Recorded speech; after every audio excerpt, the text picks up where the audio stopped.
Commander Zekthara had witnessed many peculiarities during his centuries of military service across the galaxy, but nothing had prepared him for the sight before him. A human soldier, designated as Lieutenant Sarah Chun, according to their intelligence files, had somehow smuggled what appeared to be a small, furry creature aboard the evacuation transport. The Zarian invasion fleet had been systematically destroying human colonies for 3 standard cycles, their crystalline war forms nearly impervious to conventional weapons. Colony after colony had fallen, their populations either eliminated or enslaved. Kepler 442b was supposed to be just another routine conquest until the humans did what they always seemed to do best, the impossible. "Sir," his tactical officer chirped through their neural link, "the human is talking to the creature." Zekthara's 4 eyes focused on the bizarre scene unfolding in the transport bay. Lieutenant Chun sat cross-legged on the cold metal floor, gently stroking the orange and white furry being that had somehow curled itself into a perfect circle on her lap. The creature was producing a rhythmic vibration that the ship's sensors couldn't quite classify. "She, Mango," Chun whispered, her voice barely audible over the ship's engines. "I know you're scared, baby, but we're going to be okay. We're going to find you a safe place." The creature, apparently called Mango, opened 2 luminous green eyes and gazed directly at Zekthara through the observation window. For a moment that seemed to stretch across eternity, the Calaxian commander felt something he had never experienced before, a profound sense of peace. "Commander," his communications officer interrupted urgently, "we're receiving a priority transmission from the Zarian flagship. They're requesting immediate surrender." Zekthara's mandibles clicked in confusion. "Surrender?" "The Zarians don't request surrender. They simply take what they want." The main view screen flickered to life, revealing the imposing crystalline form of Zarian Prime Mind Absolute, the invasion fleet's supreme commander. But something was wrong. The usually aggressive, angular creature seemed ... subdued. "Calaxian vessel." The Prime Mind's voice resonated with unusual harmonics. "We must speak of the human-creature bond immediately." Before Zekthara could respond, Lieutenant Chun had somehow made her way to the bridge. Still carrying Mango, the cat Zekthara had accessed the human database to understand what he was seeing seemed completely unbothered by the attention of multiple alien species.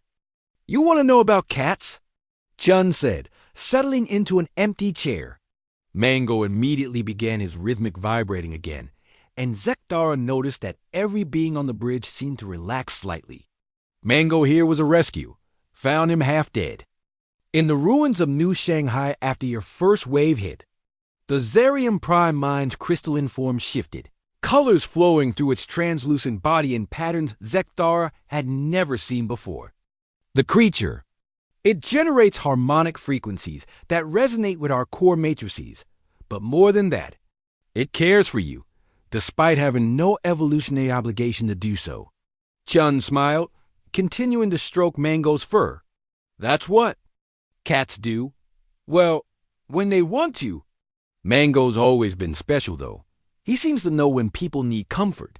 "This is incomprehensible," the Prime Mind continued, its voice carrying undertones of what almost sounded like wonder.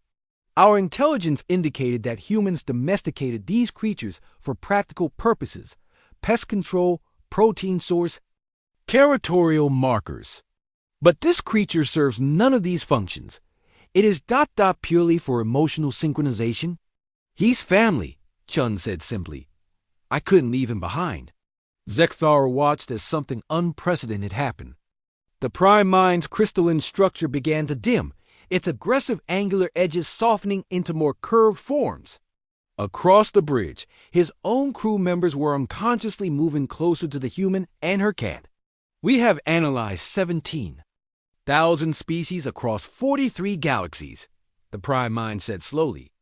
"We have never encountered a civilization that would risk military effectiveness to preserve non-essential emotional bonds. Your species brought a creature that serves no tactical purpose into a war zone. Not for food, not for weapons, not for weapons." Strategic advantage, simply because you could not bear to abandon it. Mango chose that moment to stretch, extending tiny claws before settling back into Chion's arms. The simple gesture somehow conveyed more about the nature of trust and unconditional affection than all of Zekdara's diplomatic training. The concept of rescue, the Prime Mind continued, implies taking responsibility for another being's welfare despite receiving no benefit. It suggests the crystalline being paused, color shifting rapidly through its form. It suggests that your species values the continuation of life over personal advantage. Chun looked up at the view screen, still absently petting Mango. Well, yeah, that's kind of the point of civilization, isn't it? Taking care of those who can't take care of themselves. The silence that followed stretched across space itself. Finally, the Prime Mind spoke again, its voice carrying harmonics that Zekdara's translator barely recognized as reverence. We withdraw our invasion fleet immediately. A species that would bring a rescue creature into mortal danger rather than abandon it. Such a species must be preserved. Your capacity for illogical compassion represents something we have never encountered. Something we wish to understand rather than destroy. As the Zarian ships began their retreat, Zekthara realized he was witnessing something that would reshape galactic politics forever. Not because of human military might or technological superiority, but because a lieutenant had refused to abandon a small orange cat named Mango, the human had brought love to a war zone. And somehow, impossibly, love had won.